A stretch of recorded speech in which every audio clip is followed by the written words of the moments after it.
Good morning, good afternoon, good evening, wherever you may be. This is Firoz Manji from Daraja Press. Welcome to a discussion today about an extraordinary little book, very rich, even if it is small, The Revolutionary Meaning of the George Floyd Uprising, which we have just published recently.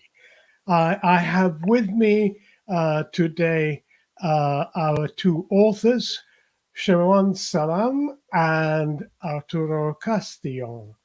Welcome, both of you. Really good to have you on the show. Thank you, Feroz. Thanks for having us. Great. Thank you.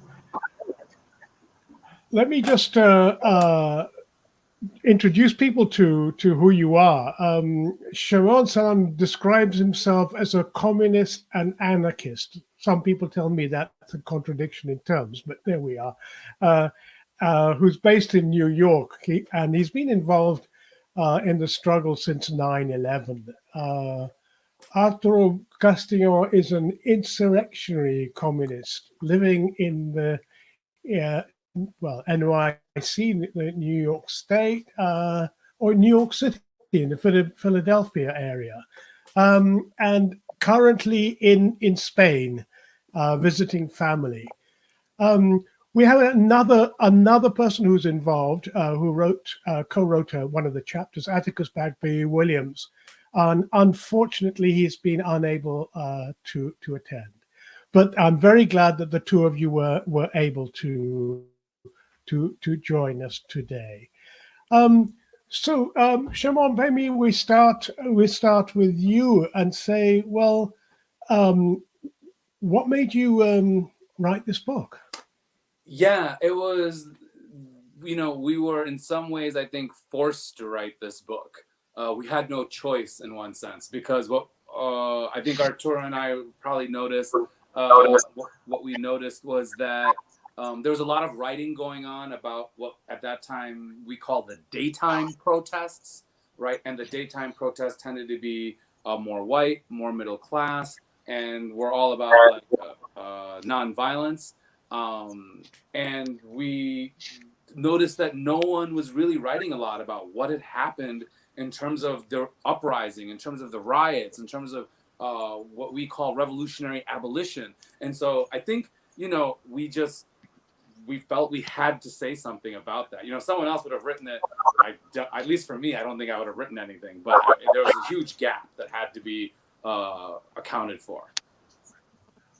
Right. Well, one of the things that you say in the book is you say, well, I mean, the question I posed to you, I mean, to quote you, I mean, why were people, and you say, caught off guard by the sheer ferocity and intensity of the riots? With some 200 cities, I think, that were rocked by the uprising. So explain to me, explain to people who are watching here, why were people caught off guard? Arturo, you want to take that one? Should I go? Yeah, I mean, Sure. I think people,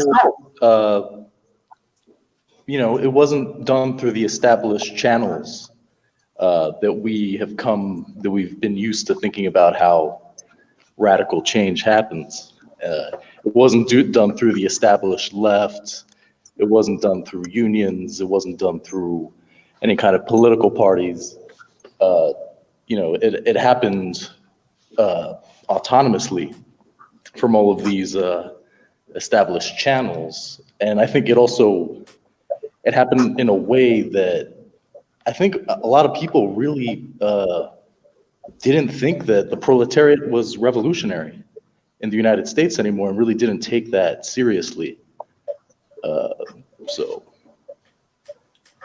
Right. That's how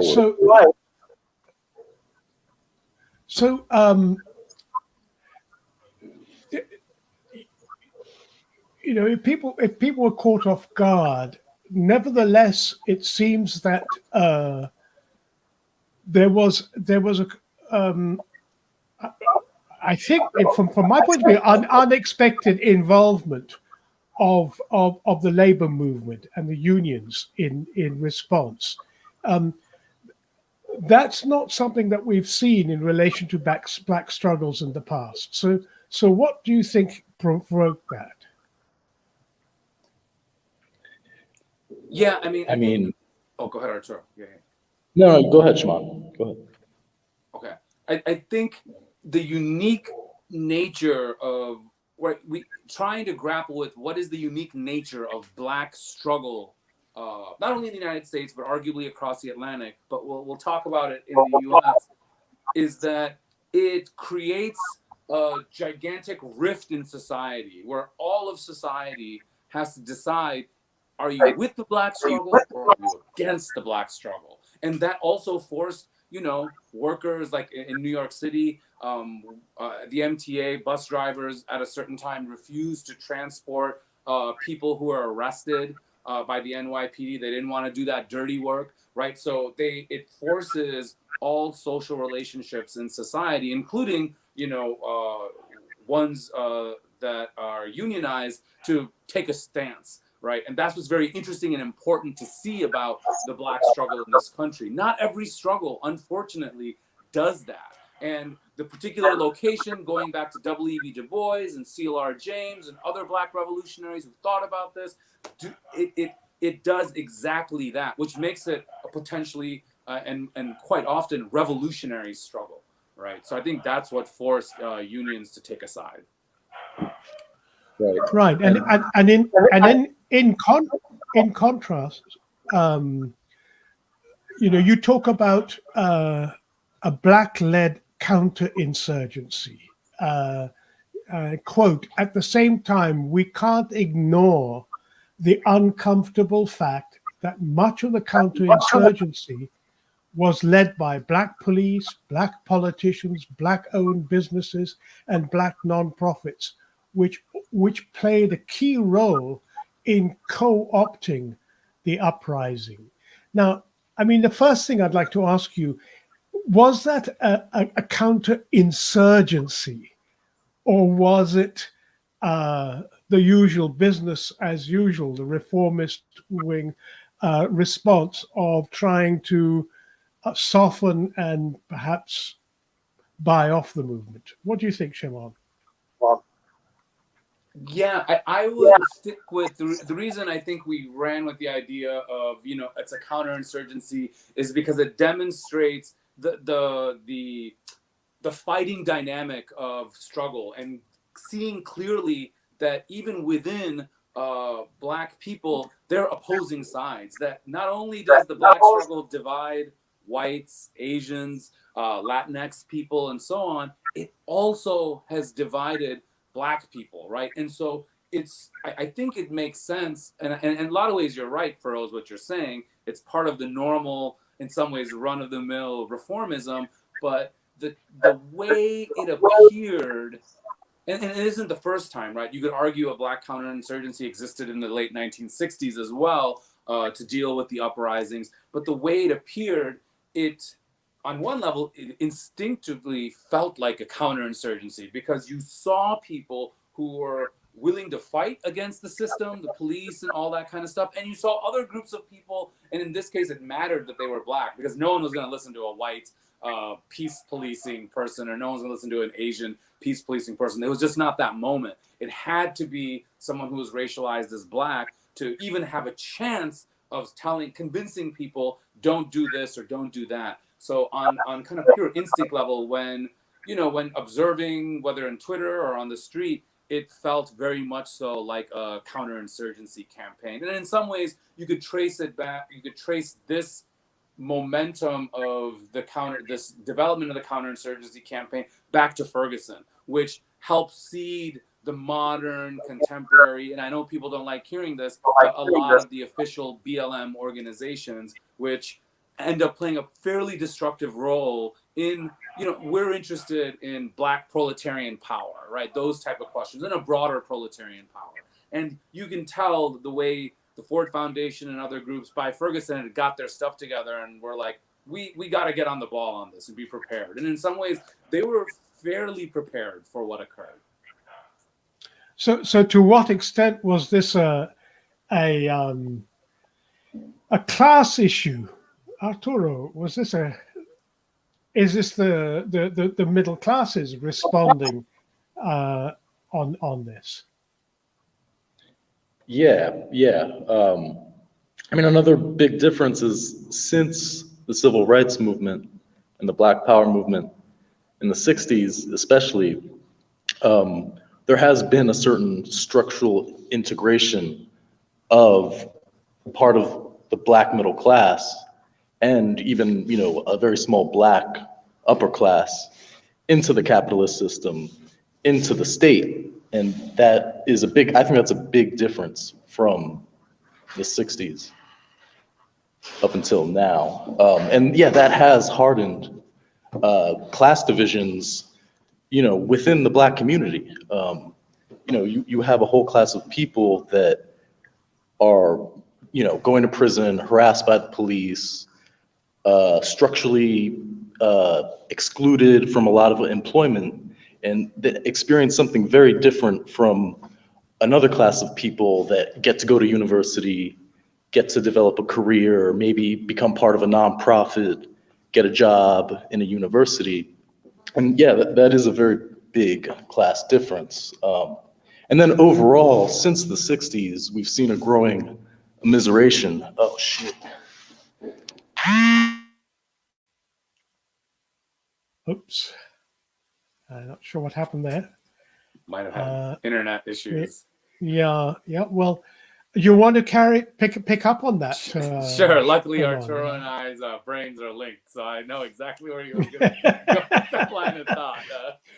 So, I think another dimension to build off what Arturo is saying is that if you're, when you look at what the rioters targeted, if you watch Fox News, it'll seem like they stole from little babies and did all these horrible things. And I can't emphasize enough, and I know your viewers aren't going to be tricked by Fox News, but even on the general media, there's a huge emphasis on small businesses being destroyed, right? What I'll say is if you look at where the riots occurred in New York City, for example, it was in Soho, right? And if anyone knows anything about Soho, it is one of the wealthiest shopping districts in the world. And so in the riots, young proletarians would often chant, "Let's go make the rich pay." So, there was clearly a class sensibility that was flowing through who people wanted to target, what they wanted to take, right? In some cases, when proletarian kids did go after like a small business, the business owner would come out and say, "Hey, leave this alone, get out of here." No one attacked the small business owner. People generally laughed and were like, "Oh man, that sucks," and walked away. And then the small business owner boarded up their spot while the riot was going on, and no one. So there was I don't want to say programmatic. I don't know if people are thinking on that level, but they were clearly aware of who the rich are, and they were clearly aware that proletarians have lost the public space in many big cities, right? Policing, and the term we use a lot, gentrification, has stolen these spaces from so many proletarians. So lots of kids went out. It was also about the city belongs to us. So if you talk to people from New York, one of the things they'll say now is graffiti is back in New York. Graffiti disappeared in many ways in the 2010s and onwards. And for the first time in 20 years, there's graffiti everywhere. And that's a proletarian art form, So it was definitely, I would argue, contrary to people who think it was just a bunch of young, crazy kids who were nihilistically destroying everything in their path, I think there was a general class sensibility to the uprising. But there was also a strong sensibility about attacking of the police, and I mean, even the front cover of the book, you highlighted and chose a photograph of the attack on the police cars. Explain. Absolutely. Every city. What's if someone is unfortunate or it can travel around during this period of rioting into smaller cities, what you saw was every city in this country has a list of proletarian people, overwhelmingly Black and Latinx, who've been murdered by the police. And we don't know many of their names, right? We know George Floyd, we know Breonna Taylor, but there's just thousands of names we don't know. So, and lots of these proletarians have never had a chance to seek justice, to get revenge for their murdered loved ones or friends, because, right, cops just walk after they kill someone. And so cops were in police cars, obviously the 3rd precinct in Minneapolis, which kind of lit the sky across the country. It was kind of the call for the rest of the proletariat to fully mount an attack against the system. And in that sense, Arturo and I also saw the bubblings of a new form, or not a new form, but a forgotten form of revolutionary politics, which is revolutionary abolition, right? The proletariat took the abolishment of the carceral apparatus into its own hands, which is, we think, the core of all politics, right? When the proletariat decides to take political questions into not just slogans and not just nice articles or nice poster boards that say things, but into actually abolishing the present conditions of their life, which are awful, right? And that's, we were like, wow, this is a new moment in our contemporary generation. Well, I mean, the thing that I find interesting, I mean, okay, so there's this attacking of the car of the police cars, but you also talk about the rise of the tactic of looting by car, and I mean, you even go so far as to have a heading in one of your sections, the car as a weapon of Black liberation. Really? I mean, given how few Black people have cars in proportion to the whites, is it really that, Arturo? Can you hear me all right? Yeah, great. You can Okay, see you okay. nice as well. Yes, yes. I mean, this is what we saw. I mean, the thing about this book and these things we wrote, this is almost like our attempt to hold up a mirror to the self-activity of the proletariat that we witnessed, you know, and like it's the same thing with the Black counterinsurgency theses. You know, these kind of arguments really wouldn't make sense unless we saw it firsthand on the ground. You know, so yes, you know, we understand all these things like in an abstract sense, but what we saw was the people that were using cars to loot, to form caravans of up to 30, 40 cars roaming the city, going into the suburbs and looting. It wasn't white people doing this. It was Black proletarians. So even despite all of these structural contradictions, we see the ways in which the proletariat, you know, is able to overcome them. Right. I mean, it's very clear, I think, for many people that this was an uprising in response to racism, but it was also, I mean, it comes across in your book, also fundamentally a class conflict.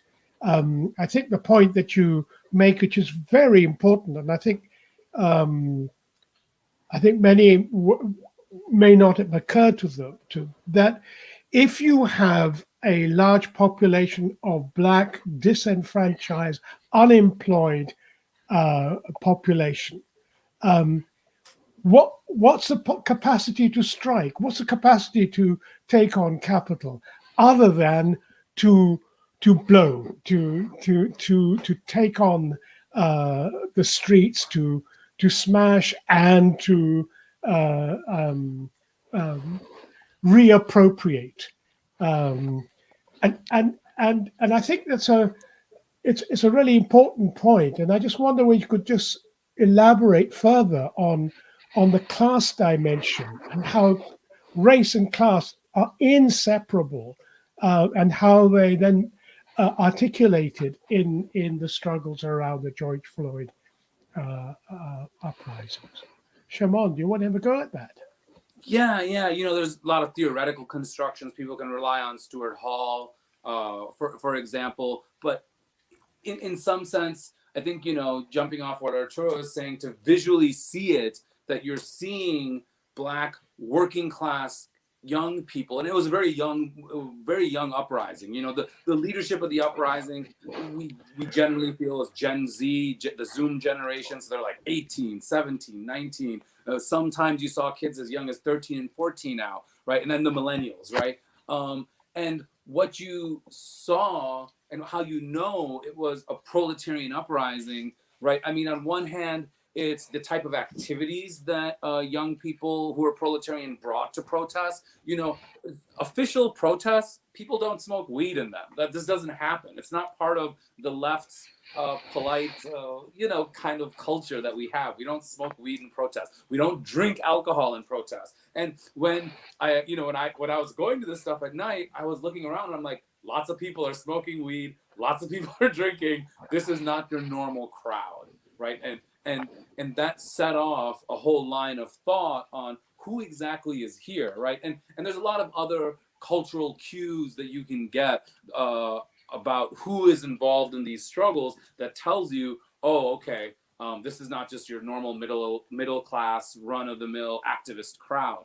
And then the last thing is, I'll just say, whether employed or not employed, proletarians just have a different relationship to violence than a lot of middle-class activists, right? Middle-class activists don't have that day-to-day, for better or worse, don't have that day-to-day relationship to violence. Proletarians, people should know in the US, proletarians live very violent lives in a lot of ways. And this isn't about pathologizing proletarians, right? That's not the line of argument. It's the police are violent, their bosses are violent, they do there's a lot of proletarian to proletarian harm that happens, and that creates a different understanding of what violence looks like. We've seen proletarians in some cities fight in a restorative justice manner, physical fights, which is not how any really transformative or restorative justice imagines that entire process. Right. So how proletarians are thinking about the question of violence, I think people should return to Fanon and return to C.L.R. James's Black Jacobins and really grapple with, one of my favorite pages in C.L.R. James's book is page 88, where he describes the destruction of Saint-Domingue and Le Cap. And James is he's a towering figure of ethics, and yet he describes one of the most violent scenes of the revolution on that page. And I think that speaks, to me, in my mind, there's a continuity of proletarian conditions and rebellion that exists. So I hope that's concrete, but also kind of general enough to grapple with, who was participating in the uprising. But as you point out also in the book, I mean, and which was striking in watching videos about what was going on, was the scale of the involvement of white people. I mean, again, this is, it was striking in a number of different cities. This, we could see it, and the question that I was sort of posing to myself in watching this was to say, to what extent is this a reflection of these young white people discovering their own dehumanization and recognizing that it is only by engaging in that they can find their way through discovering what it means to be human. I mean, is that an unfair assessment? Arturo, do you want to have a go at that? Yeah. So Shimon and I actually wrote an article that unfortunately didn't make it into this collection that deals specifically with the question of what we call white race traders. So white people that are willing to engage in a physical struggle with the institutions that hold up the system of white supremacy. So like the police and the prison system, but also just the entire infrastructure of capitalism. And, part of this is a response to what we might call a withering away of certain wages of whiteness, to use Du Bois' term. So since the 60s and 70s, there's been a structural immiseration of all proletarian and working class people. And to an extent, certain economic and social privileges that white people have become accustomed to having are dwindling to an extent. And I think this is the result of that. This kind of like crisis of whiteness and what does it mean to be white when your society is clearly going down the drain, and what is considered white privilege is okay. Maybe you can, as a working class person, maybe you can get a job in a restaurant, and maybe the only thing is you might not get killed by the cops, and targeted by the cops.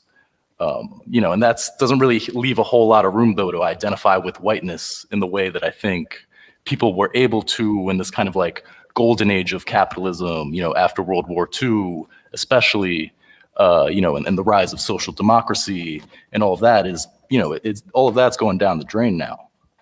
I mean, I hate the expression, but I'd like you to unpack for me the response of Latinx communities into this, and to what extent was that the same as for the white population? How was it? To what extent were there significant mobilizations of those populations? Mm-hmm. Yeah, one thing that's really interesting in Lancaster, Pennsylvania, there was a rebellion that happened in was it early September, mid-September? Yeah. And this was in response to the murder by the police of a young man, Ricardo Munoz, who was a Puerto Rican. And nobody talks about that.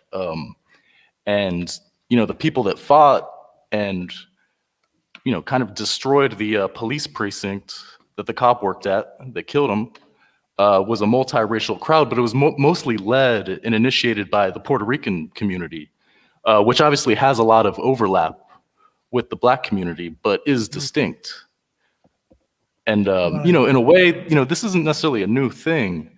This has been happening, Shimano and I have been doing research where we're discovering that all these, going back, we can look at since the 60s, there actually was a lot of riots that Puerto Ricans especially, but also Mexican Americans took part in, that it's just not really covered in the way that we think about riots.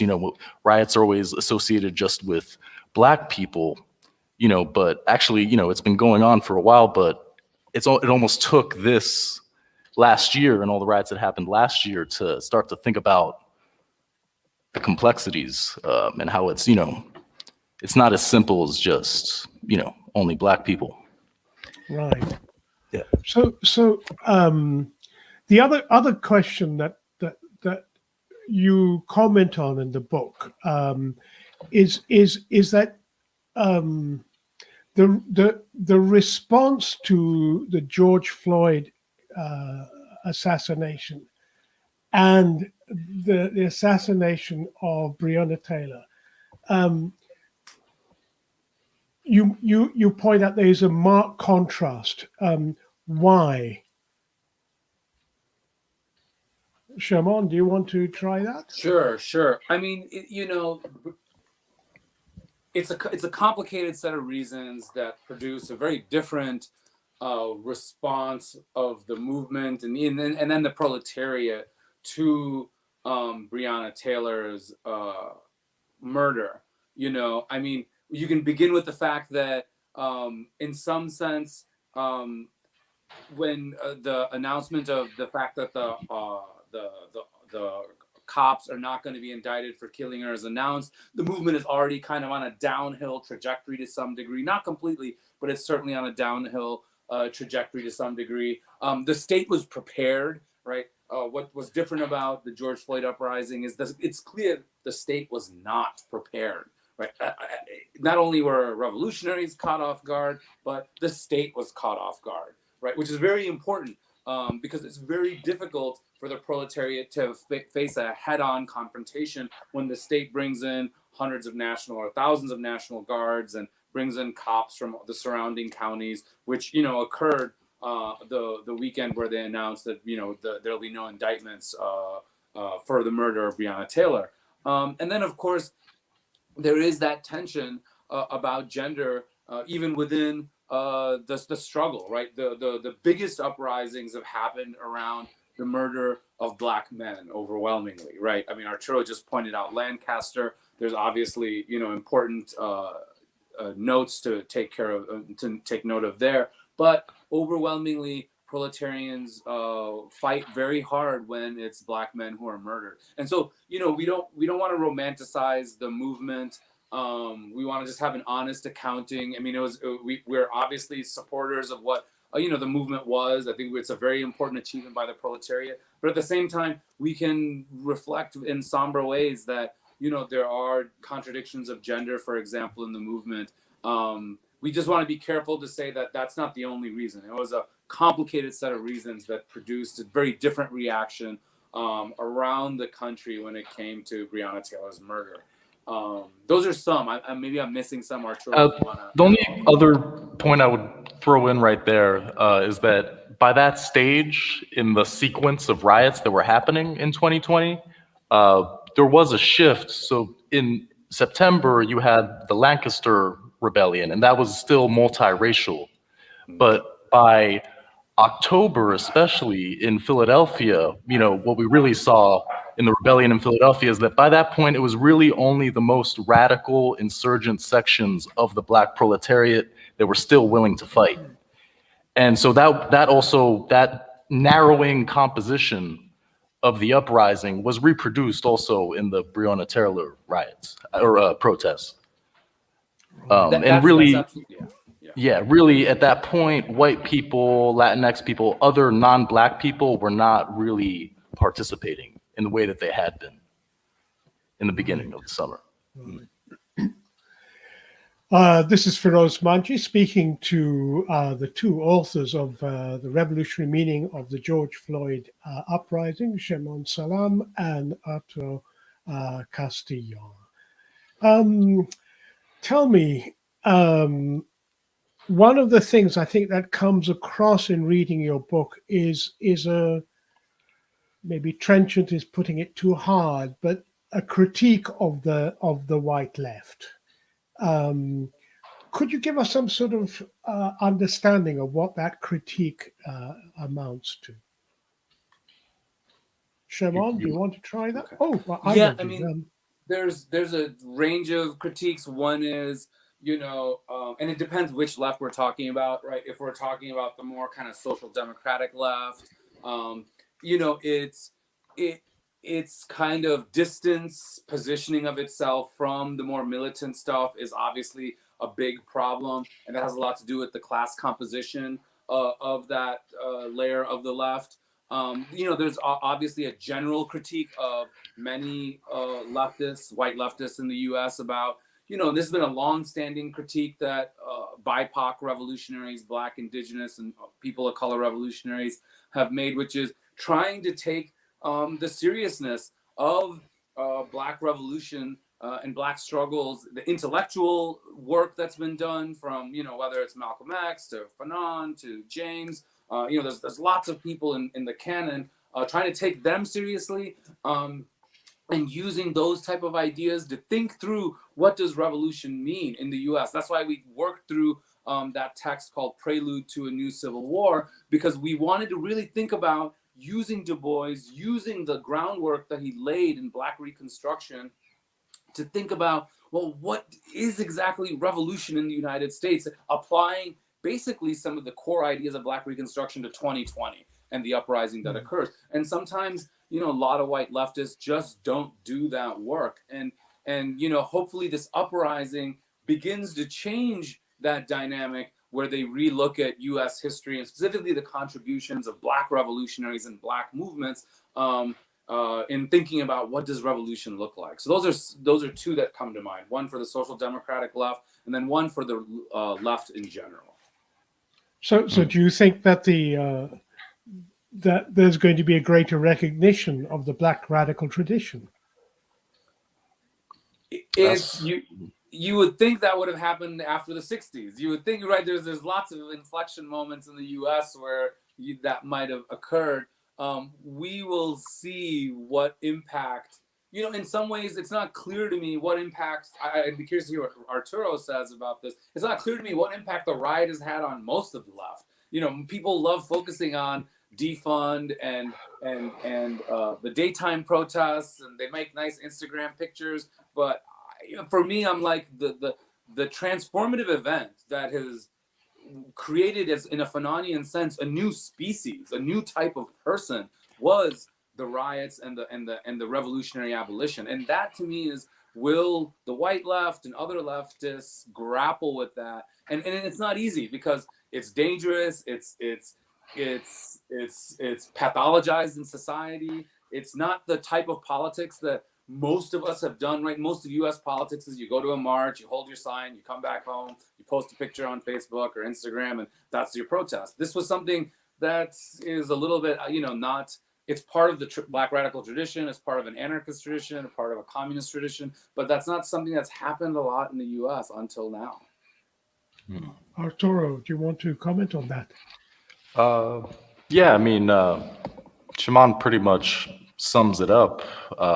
But, we also, obviously we talk about the Black counterinsurgency because it's a more difficult thing to think through. But obviously, there was a lot of white people on the ground that were engaging in these kind of counterinsurgent tactics. They weren't as effective as, other people, especially more like Black middle class leaders in, getting people to stop rioting, but they tried. And I think that it really just scared the shit out of a lot of people, honestly, especially the white people and the kind of like more established activist left, saw a lot of this as getting out of control, not strategic, not organized enough. And yeah, it's like for a lot of the people in the, the revolutionary left, which in the United States, unfortunately is mostly white and very white centric. It's almost as if the uprising didn't happen. Nothing has changed. Nothing has changed in the way that they think about strategy and tactics and organization. And because, the uprising really challenged everything. Right. And I mean, that raises the issue that with Biden's election, what's the impact that has had? How much has that strengthened the reformist? And what are we seeing in terms of the incredible courage and strength of the young Black movement? Either of you.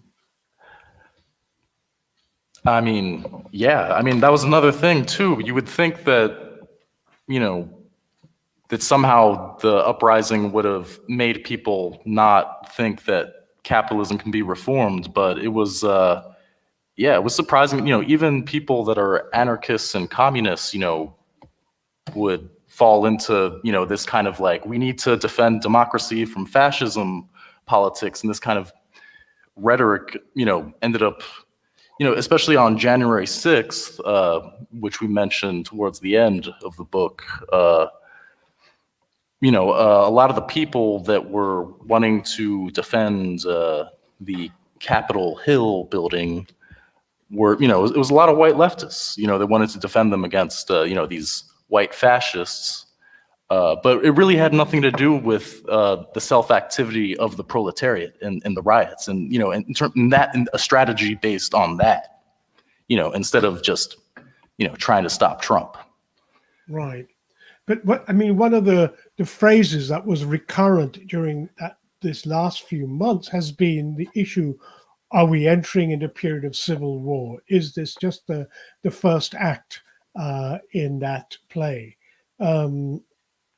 Well, is that civil war really about to happen?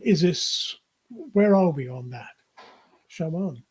Yeah, we when we we don't think it's going to happen tomorrow, and we also don't think I don't think it's a good idea to think of, right, civil war as just a purely military conflict, right?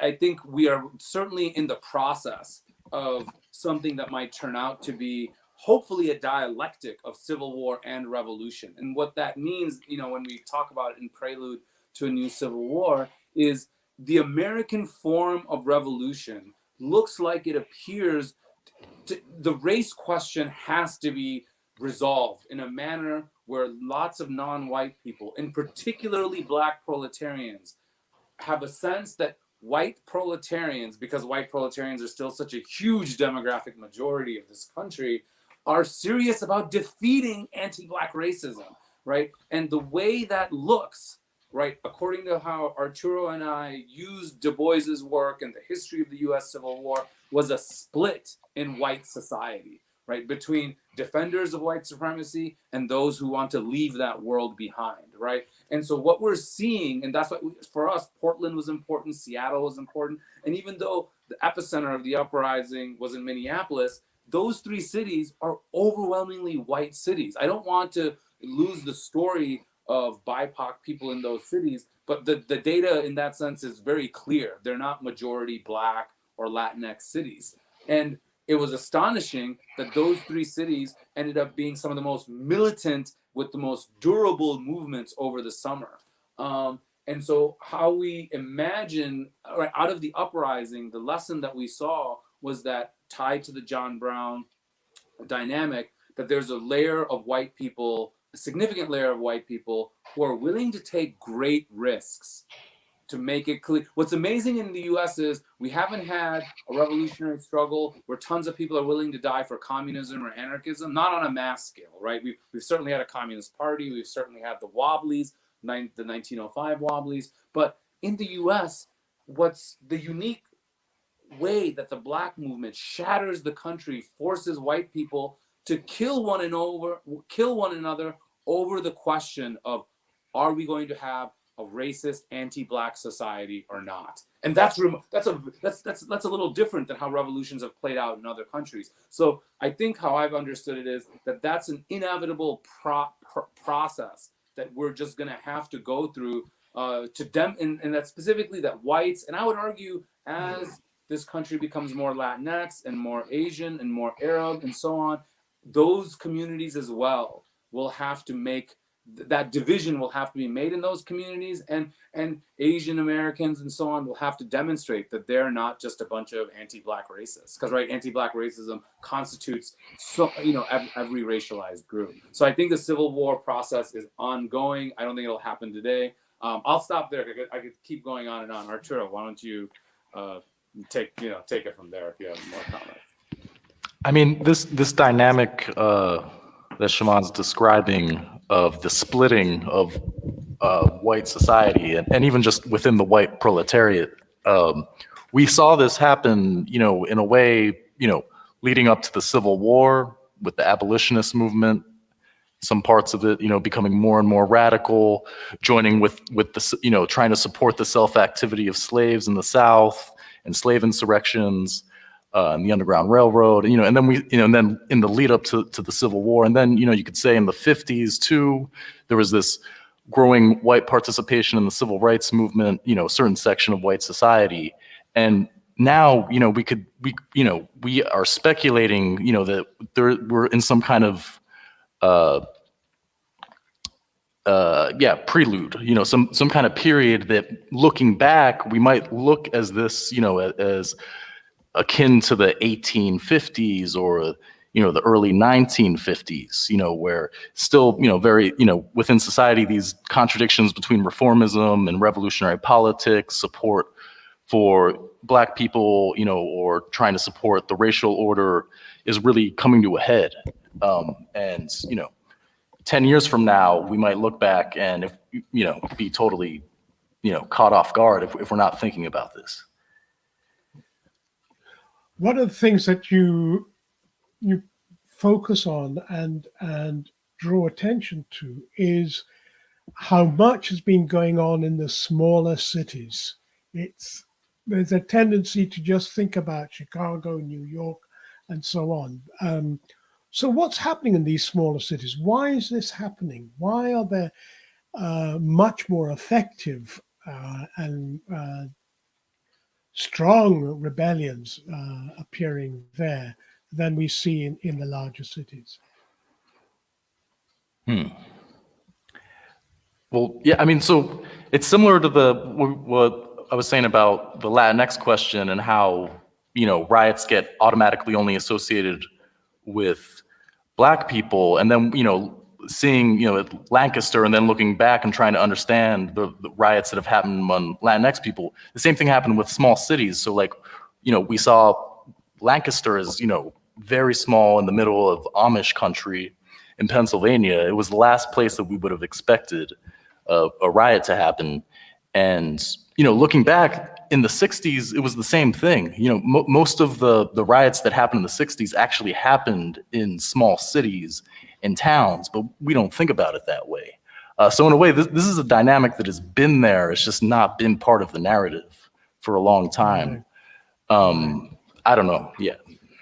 Yeah, and I think, I mean, and I think that that's exactly it. And I think it reflects, one of the interesting dynamics of how the migration of Black people, right, isn't only just to, over time, wasn't just to Detroit, wasn't just to New York, but over time, it's been to a lot of other places that kind of are off our radar map. And in that sense, the Black struggle becomes, what's interesting is the dispersion of Black people and Black proletarians specifically, and now Latinx proletarians across the country, right? It creates like all these pockets of severe oppression and then possibilities of resistance, which in some ways nationalizes the struggle. Because it's one thing if the struggle only happens in New York City and Philadelphia, right? That's one thing. But it's another thing when the struggle explodes in 150 cities, right? Which means it's no longer just in the top 10 largest cities of the country. So that's another way. And, I think we think a lot about C.L.R. James's writings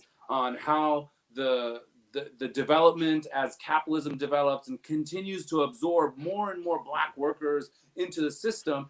Capitalism and factories, there's factories are a little different nowadays, but warehouses and logistical nodes, right? Louisville, for example, has something called the UPS World Port, which is the central hub for UPS.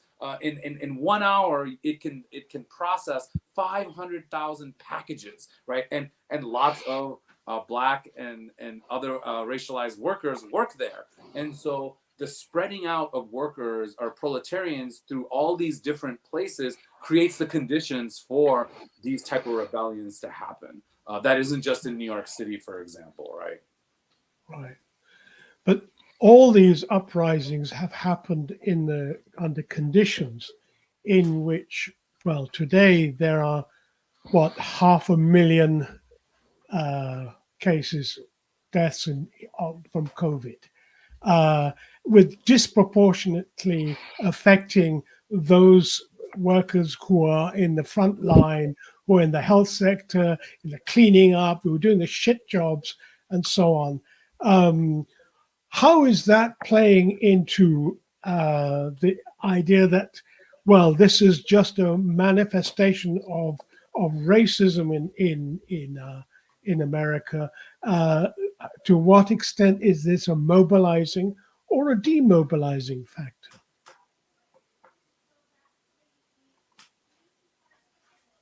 Shaman, do you want to go? Sure. Well, I guess I'll just say it was awful to see and really difficult to see the open up protests that happened in April or so of 2020. It's lots of like white business owners, and it was just depressing. You're like, is this going to be the entire political movement that we're going to be living through of like, white angry small business owners who want to open up the economy as people are dying? And so it was profoundly important that the uprising happens because it charted a clear path of what we can do and how we can imagine resistance to liberalism, to Donald Trump, all that kind of stuff. What was unique, I think, about what COVID did was it kind of created a subjectivity of lots of young people who were trapped in their homes. And were looking for, I'm sure they were watching these open up protests as well, and they didn't know what to do. And George Floyd gets murdered, and then it gives people a inflection point,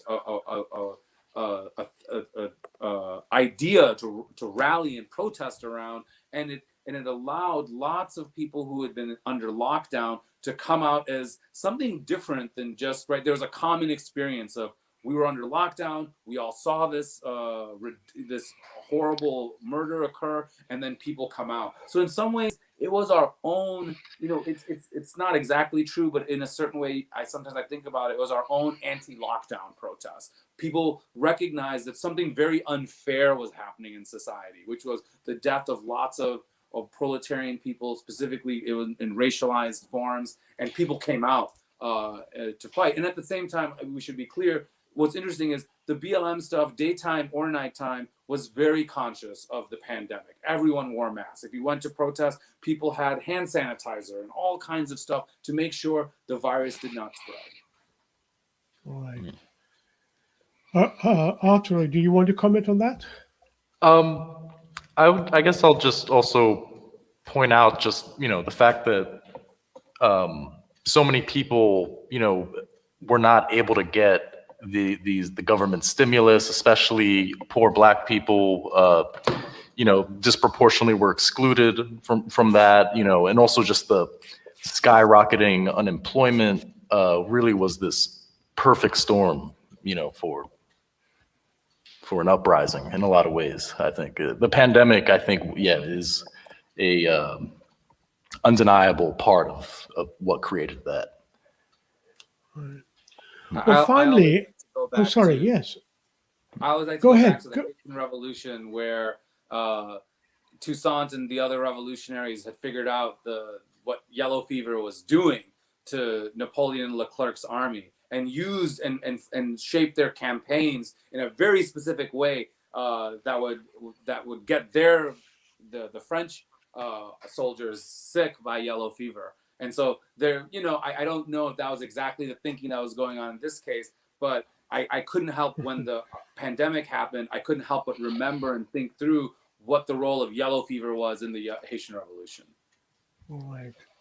Interesting. Really sort of final point I want to raise with you. Throughout the book that and even at the end, you make a point about the importance of riots, and you focus on riots as being the key issue. But surely, should we not be looking at seeing what is being stimulated in terms of the forms of self-organization, the possibilities of creating today the world we want to live tomorrow? I'm struck by, for example, Jackson, Mississippi. You talk about Corporation Jackson. They've been very active in both organizing and participating in these movements, but also trying to create today the alternate structures. Because unless we can learn from creating today, we're going to be left without that experience. So why only the focus on the riot and not on the creativity that was released? I think a big part of what we're trying to do is understand how the tactics that we saw in the uprising correspond with the specific period in capitalism and class composition that the United States is in right now. And also other kind of like industrialized capitalist societies. So for us, it's not so much a matter of, trying to superimpose what we think should or shouldn't happen, but more of just trying to understand why is it happening and why is it that we're seeing the more confrontational riot tactics more than say building co-ops, or starting some kind of like small community-based business, or even charity kind of stuff, mutual aid. And I think another part of it is that capitalism in a way is I think we both make the argument that capitalism in a way is able to subsume a lot of forms of struggle into its framework, and allows them to exist within capitalism. Right. Shimon. I'll just say the story is not over. The very young kids participated in this movement, and I have a feeling they will build things that will hopefully inspire us, surprise us, and we just need to pay attention to it very, very carefully, and see what those look like. So I think let's see what the next few years bring in terms of those things you're talking about, Feroz. That's what I would say. They're 19, 20, 21-year-old young folks who live in a very different world in the 60s or 1917, and so on. Yeah. And I'll just add real quick. I mean, obviously, if we want to overthrow capitalism, if we want an insurrection that actually overthrows capitalism, there is going to have to be some kind of positive organizational and also economic form that takes its place. And yeah, we definitely agree with you with that. I just, I don't want to dismiss that. Yeah. Okay. Great. Well, I've been talking to Shimon Salam and Artur Castillo about this excellent little book, The Revolutionary Meaning of the George Floyd Uprising, which is available from Daraja Press at this website. And we hope that we'll have further opportunities to discuss with both of you. It's been really, really very interesting to engage with you and to hear your arguments about that you put forward in the book. And it does strike me, it's quite extraordinary that such a little book, 50, 60 pages, has so much in it. And that must have taken a lot of hard work to produce. So I really want to thank you for the work that you've done, and thank you for joining us on this show. And Arturo, I'm particularly grateful that it must be way past midnight where you are now. So I'm really grateful that you've accommodated us in this way. So if you want any last words before we close the show. Thank you for having us. Thanks a lot. Yeah, It's been great. And just want to give a shout out to Feroz for making this book possible, because it would not have been possible without you. you helped us a lot. Even in terms of like the editing and all kinds of stuff. Okay, well, it's been my pleasure. It's a really important book, and so I say thank you to you both, and I look forward to the next volume. Hopefully after the next uprising. Yes. Once we've achieved okay. We'll write that. Indeed. Okay. Well, go well, everyone, and we'll be in touch. We'll be uploading both the video and the audio version of this interview on the Daraja Press website. So look out for that, and let people know about it. All the best, and sleep well, Arturo. Thank you. Okay. All right. Bye then. Bye. Okay. Bye. Ciao.